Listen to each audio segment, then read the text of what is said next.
are the markets treating you at the moment? They're obviously quite wild. Yeah, so incredibly volatile right now, Kyle. And obviously that means that there's a lot of opportunity for traders out there. But at the same time, it also means that you have some sleepless nights potentially if you don't have correct risk management.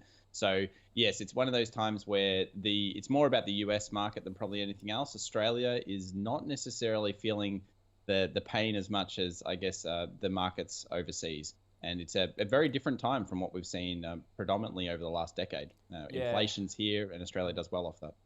Yeah, totally. Well, we'll go on to that in a second, but it's a great point because you do want to be very careful when you go to bed at night where you set your stops and your position sizing, because like we saw, a couple of nights ago when you get a 4% move on the S&P 500, things can go the wrong way very, very quickly.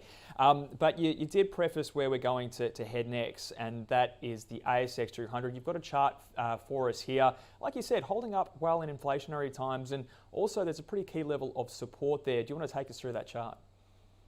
Yeah, so you hear about round numbers being such a big thing, and of course the ASX 200, the XJO, hit into the 7,000 area just the other day. It's what we call a demand area, and this zone is really strong buying, and we've seen a lot of pressure off this recently. Pretty much all of 2022, this area has always been shown to have those wicks. So you'll notice that there's a black kind of arrows pointing towards that red box down the bottom, and that shows you strong demand, strong buying. And it could be a mixture of hedge funds, a mixture of course investors, and just in general people trying to get into the inflation based plays that Australia is well known for.